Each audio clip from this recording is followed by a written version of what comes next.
Créer du contenu sur le web vous permet de vous faire connaître, de démontrer votre expertise, votre savoir-faire. Aujourd'hui, on va décomposer la stratégie de contenu d'un des plus grands dans ce domaine, Gary Vaynerchuk.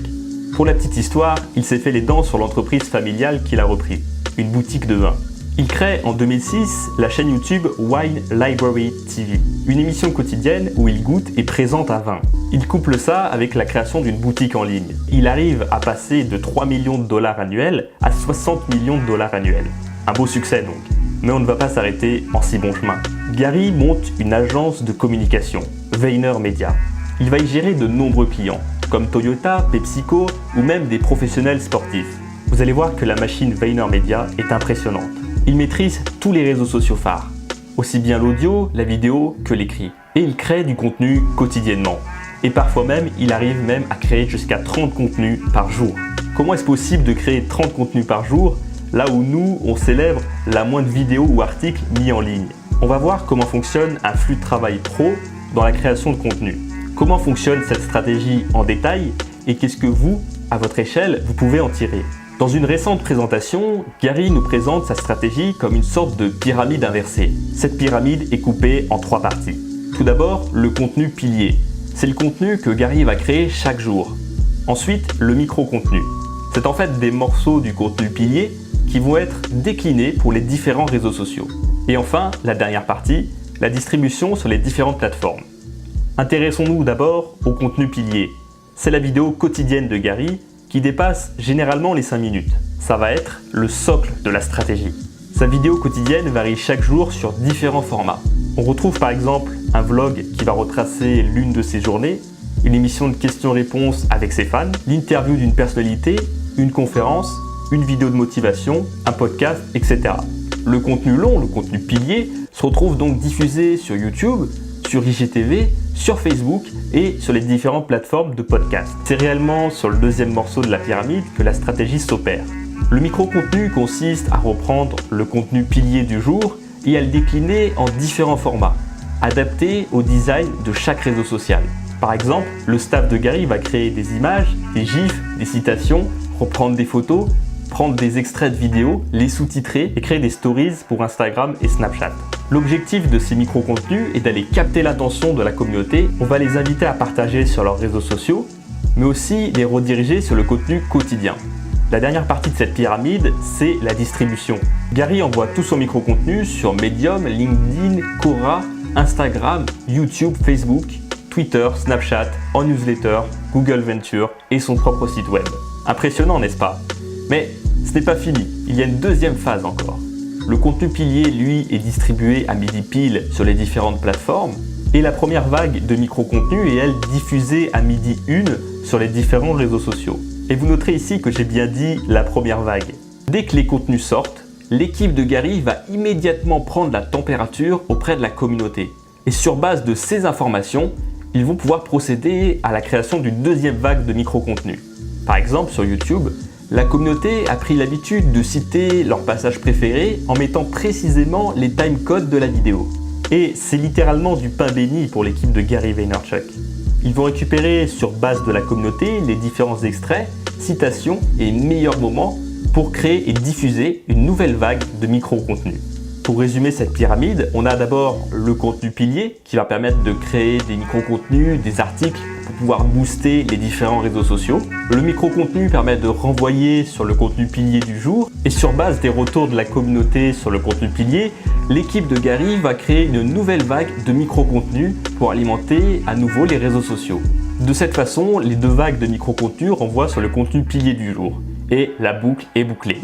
J'en viens maintenant sur un point essentiel de la stratégie. Vous pourriez être tenté d'essayer la même chose en diffusant votre contenu sur l'ensemble des réseaux sociaux. Je connais beaucoup de personnes qui s'y sont essayées et qui s'y sont malheureusement cassées les dents. La force de cette stratégie, au-delà de créer une récurrence et du volume, est que le contenu est de très bonne qualité. Et quand je vous parle de très bonne qualité, je ne parle pas seulement du fond, mais aussi de la forme. Je m'explique. Les contenus de Gary Vaynerchuk sont natifs à chaque plateforme. Ça veut dire qu'ils sont parfaitement adaptés au design et à l'utilisation de chaque réseau social. Ils s'intègrent donc parfaitement avec les habitudes des utilisateurs des réseaux sociaux. Imaginez par exemple poster une vidéo YouTube également en stories sur Snapchat. là où vous n'avez que quelques secondes. Quel sens ça aurait réellement de faire ça? Il ne s'agit donc pas juste de duplicata, mais de contenu réellement adapté et travaillé pour chaque plateforme. Le contenu pilier va être diffusé sur YouTube, IGTV, Facebook et en podcast. Mais ensuite, le micro-contenu va lui être décliné différemment. Sur Facebook et Instagram, ils vont poster un extrait du contenu pilier de 60 secondes. Ils vont le présenter sous un angle différent, avec des sous-titres, idéal donc quand les utilisateurs scrollent avec leur téléphone sans avoir le son. Sur le flux Instagram et Twitter, ils vont publier une photo de Gary Vaynerchuk avec une citation issue du contenu pilier du jour. Sur le flux Facebook, Instagram, Twitter et Snapchat, ils vont créer des GIFs pour relancer des interactions avec la communauté. Et enfin, Gary va reprendre son contenu et créer des articles autour de celui-là. Il va les publier sur Facebook, Medium, LinkedIn, Quora, Google Venture, sous un angle un peu différent pour y apporter de la valeur supplémentaire. Tout ça permet à Gary Vaynerchuk de générer 35 millions de vues, d'être présent sur 20 plateformes différentes et de créer plus de contenu en une seule journée que la majorité des grandes marques. Voilà donc comment s'organise le workflow pro du numéro 1 de la création de contenu dans le monde. En réalité, Gary produit un contenu par jour, ce qui est déjà pas mal, que son équipe va ensuite décliner en différents contenus. C'est un travail de fourmi quotidien.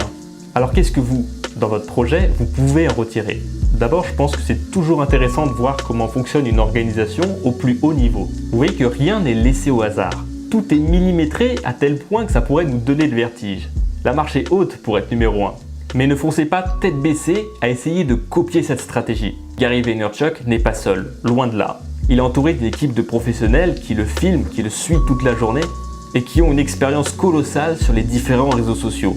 Ce que vous devez retenir, c'est que pour vous faire une place sur un réseau social, vous devez créer du contenu natif, du contenu fait spécialement pour la plateforme sur laquelle vous êtes, qui s'intègre parfaitement avec les habitudes des utilisateurs déjà présents.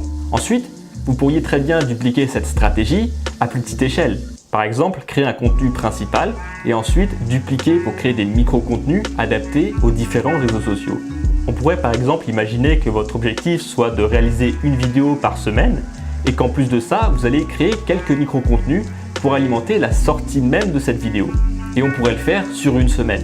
Par exemple, le lundi, vous pourriez faire des recherches et commencer l'écriture de votre vidéo. Mardi, vous vous occupez du tournage et du montage. Mercredi, vous finalisez le montage et vous commencez à décliner et créer le micro-contenu pour les différents réseaux sociaux sur lesquels vous voulez être. Jeudi, vous planifiez pour le lendemain l'ensemble du contenu, que ce soit le contenu principal mais aussi les micro-contenus sur les différents réseaux sociaux. Et enfin, vendredi, vous publiez le tout. Chaque semaine, vous aurez donc un contenu central et vous aurez aussi de quoi pousser ce contenu central sur les différents réseaux sociaux. Mais gardez en tête qu'il vaut toujours mieux vous investir à fond sur une seule plateforme plutôt que vous disperser et faire les choses à moitié. Pensez aussi que vous n'êtes pas Gary Vaynerchuk. Vous n'avez ni son ambition, ni son staff, ni toute son expérience. Par contre, en travaillant dur et surtout intelligemment, vous pourriez avoir des super résultats d'ici quelques mois. Si cette vidéo vous a plu, vous pouvez la partager, vous abonner et mettre un petit pouce bleu pour m'aider. Portez-vous bien et à très bientôt.